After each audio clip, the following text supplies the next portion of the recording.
Hello everybody and welcome back to the channel, and welcome back to Sniper Elite 5, where today we will be ranking all the base game secondary weapons in Sniper Elite 5. I have done in-depth videos on every weapon featured in this video, so if you want more information or some suggestions for class setups, check those videos out. The link will be in the description. I will be ranking every secondary in the game, DLC included, when I've done in-depth videos on those too, as then I'll have a better understanding of the weapons I've been talking about, so stay tuned for that. And finally, be sure to check out my Discord server if you want to chat to other Sniper Elite players. The link is in the description. So without further ado, let's get into this.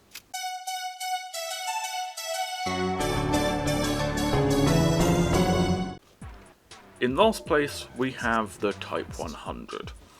It's worth noting that I don't think any of the base game submachine guns are actually flat up bad, but if I had to pick my least favourite, which for the purposes of this video I do, it would be the Type 100. Partly this is because the Type 100 is the game's resident high fire rate submachine gun, and generally speaking, that's not the sort of SMG I get on with best. But it's mostly because, as I discussed in my in-depth video about it, it's not very good. The damage is far too low, especially when you're up against the Jaegers. The handling times and reload speed are really poor, and thanks to the high fire rate, the accuracy isn't very good, as the low recoil statistics mean less and less the higher the fire rate is, as the more shots per second mean that there are more moments per second that your recoil is recoiling, if that makes sense. Furthermore, the Type 100 has a really poor range of customization options. You forgo the luxury of scopes, rear grips, different magazines, and a lot of the time, the attachment slots you do have don't have an awful lot of options anyway. The fact of the matter is, the Type 100 is outclassed by its rivals. If you want something with high damage per second, go for the Thompson if you don't have the DLC, or the PPSH if you do. With some decent accuracy boosting attachments, the Type 100 is quite a good gun, but all the other submachine guns have much better attachment variety, so they excel there where the Type 100 doesn't. In the poll I conducted before making this video, where I asked you all what you thought the best submachine gun was, not one person said the Type 100. Admittedly, I have to preface that I could only have 5 options per poll, so I put the Type 100 as a pinned comment, so people naturally aren't going to have voted for it just because it was the pinned comment, but it's still safe to say that the Type 100 is the worst submachine gun in the game. You're isolated. In 5th place we have the Welgun. The Welgun is not a bad submachine gun by any means, and I certainly do enjoy using it. It's got great handling times and good damage, and despite recoil that's high on paper, the super low fire rate means that it's really not that bad. This low fire rate, the lowest of all the base game submachine guns, does really hurt this thing's damage per second, but it does allow you to fire longer bursts before having to let go of the trigger to reset your spread. The Welgun also has a terrific variety of attachments, with tons of customization options in each category, which allows you to really turn the Welgun into whatever you want it to be. The Welgun is also nice because it doesn't have any statistics where it's really genuinely bad. Not one of the Welgun's stats is worst in class, and generally, it proves itself to be very competent. The rapid equip time and aim, both best in class, and really where the Welgun excels, are very useful if you suddenly get caught in a sticky situation. What sets the Welgun back, however, is that in its base form, it's solid enough, but after modifications, many submachine guns just do better. Do you want a super accurate build? You're better off with an MP40. A stealthy build? Take a Sten. Do you want to do some damage? A Thompson is your bet. And these problems are only exaggerated when you factor in the long list of DLC secondaries which have statistics that are even more audacious than those in the base game. Overall, the Welgun is a solid choice for basically anyone, but it doesn't really excel too much when you compare it to other modified submachine guns. In 4th place, we have the MP44. YouTube analytics allow me to see exactly when people click off of a video, and I can guarantee that my viewer retention has fallen off a precipice after this shocking revelation. In a poll I did prior to this video, 36% of people said that the MP44 was the best submachine gun, which was the highest proportion for any submachine gun and well over a third. That's a lot of MP44 fans out there. And don't get me wrong, I see where they're coming from. The MP44 has the best effective range, muzzle velocity and damage in its class. In terms of raw power, this thing is absolutely lethal. It is also fairly accurate. Although the recoil and spread accuracy are worst in class, the low fire rate this thing has makes this less of an issue, and after attachments you can really make it rather accurate indeed. Even as standard, first shot accuracy is generally very good, as it was in Sniper Elite 4, allowing you to easily dome targets behind cover. It's a good gun. But now I must deploy the hot take.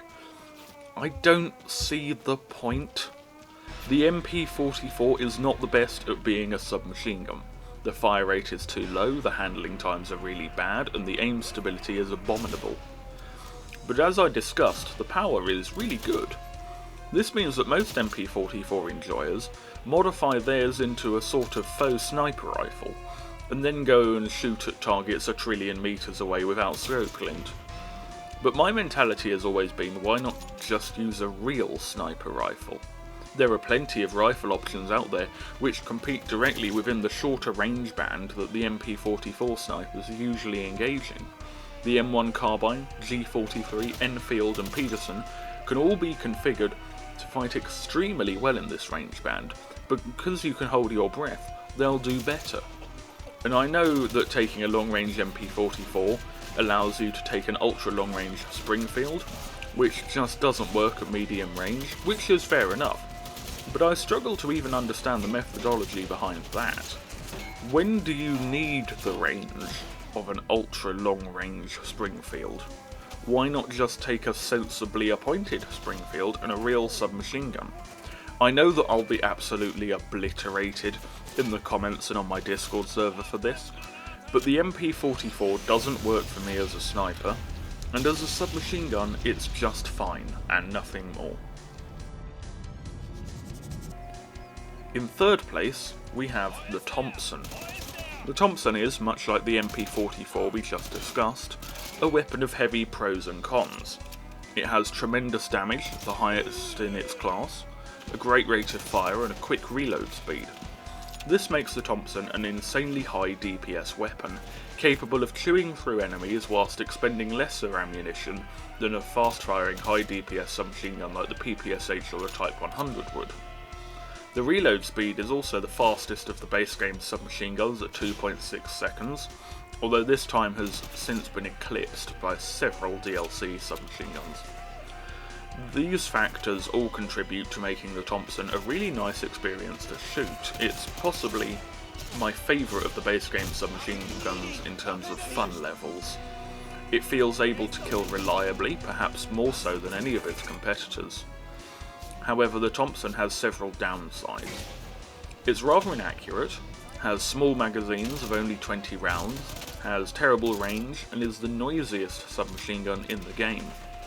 In fairness, I don't find the accuracy problems to be that bad, and thanks to the high damage, the small magazines are less of an issue than they would be on other guns. Furthermore, switching to the larger 30 round magazines incurs almost no penalty, which is great. And that's another reason why the Thompson is top 3 for me in this game. The attachments. The Thompson has a huge variety, with tons of barrel, muzzle, foregrip and magazine attachments which allow the Thompson to be kitted out into whatever you want it to be.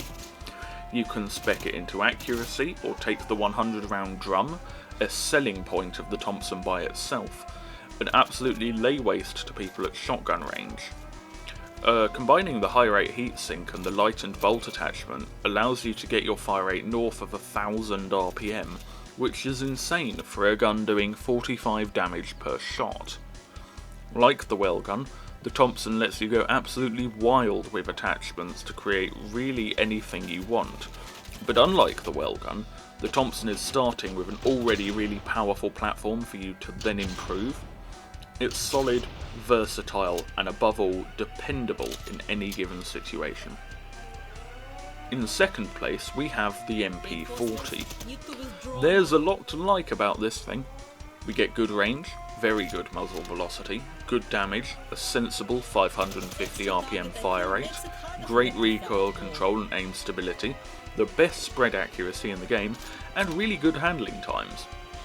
Simply put, there's not a lot the MP40 does wrong. The range, muzzle velocity and damage, although not the best in class, are very good nonetheless and combine to create a really solid weapon that's dependable at all ranges. Whilst the MP44 can hit targets outside of SMG range, the MP40 is specifically designed to hit targets comfortably inside SMG range, and to do so more accurately than an MP44. The 550 RPM fire rate is also very good at keeping the weapon controlled, minimising accuracy penalties and therefore allowing more shots on target in a single burst. And of course, the accuracy is a win from the off. At no point did anyone say that they wanted a submachine gun that was inaccurate.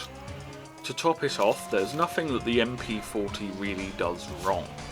The reload speed is a little long, but it's not offensive like the Type 100's is, and that's about the only flaw you can point out. The term jack of all trades, master of none comes to mind, but even that's false. The MP40 is a master in both the power and accuracy categories. Its effective range and muzzle velocity, both the second best out of the base game submachine guns, and its solid, workable 39 damage stat work to make it one of the best SMGs in this category, and its accuracy, as I've said, is unparalleled by all but the Sten. That sounds an awful lot like mastery to me. So why, I hear you ask, is it not first? The sad truth is... Actually no, it's not a sad truth, I prefer the Sten. The truth is that the MP40 doesn't really benefit an awful lot from customization options. There's no scope, stock or foregrip attachments available for the MP40, which really limits what you can do with it. When you're running a Thompson, you can use attachments to make it a genuinely different gun. In my in-depth video for the weapon, I used a setup Arta Silver had made, which turned it into a low fire rate, long range automatic rifle. That is not at all what a Thompson is, but the attachment options allow it. When you run an MP40, you're kind of locked into what it already is. You've got to run something along the lines of an MP40 but more accurate, or an MP40 but faster firing. Both excellent choices and guaranteed to get the job done, but at the end of the day, they're not really different to the base weapon. If you don't attach anything to your weapon, I'd safely argue the MP40 is the best submachine gun in the game by default. But once you've slathered your gun in attachments, it falls a little behind. It's an excellent gun, but it's not an excellent platform. And in first place, for the second game in a row, we have the Sten. Before you accuse me of Britain bias, remember that the Springfield won first place in the rifles video, and I can already tell you the Webley won't be anywhere near at the top of the field for the pistols when I get there. I like the Sten for several reasons. For one, it's very accurate, on par with the MP40, having the same recoil statistics and even better aim stability, the best in the game, in exchange for worse spread accuracy, which is fair enough. Handling times are also very good with the Sten, and it's the quietest of any base game submachine gun. There are some downsides, much more so with the MP40. Poor damage and range are the main offenders, with a fairly lengthy reload animation to boot. In both weapons' base form, this is a worse gun than the MP40. The MP40's killer combo of damage and range clearly elevate it above the Sten. But, as I described only a few moments ago, the MP40 will always be an MP40. The Sten, on the other hand, is the absolute kingpin of attachments and modifications. You can genuinely turn this thing into anything you want. In my in-depth video I took a look at a slow-firing, hyper-accurate setup where you just point the gun at your problems, switch off your brain, and hold the trigger until they go away. Then I looked at a stealth sniper build, which simultaneously boasted better damage and muzzle velocity than the base gun, whilst having a 3-power scope and a Mark II's suppressor. And believe you me, I had no shortage of setups for that video. Slap on the 50-round mag, a scope and some accuracy boosters, and you've got a lightweight, short-range, light machine gun. Because you can. Go for damage and have something that kicks like a mule but bites like a crocodile. You can. That's the beauty of the Sten. All the statistics should be thrown out the window, because in reality none of them matter when you have the biggest, most adaptable, most variable blank canvas in the game that you can chuck anything and everything onto. The Sten also has the advantage of being the only SMG other than the MP44 to take scopes, so you can do range, and the record aim stability just helps with this further. With the MP40, it's about what it is, but with the Sten, it's about what it isn't. The Sten just serves as an opportunity for you to design your dream submachine gun. Go for what you want, and not what the game gives you. Thank you everyone for watching the video. Remember to like, subscribe and comment. It costs you nothing and it's a great way to help out the channel. Stay safe and goodbye.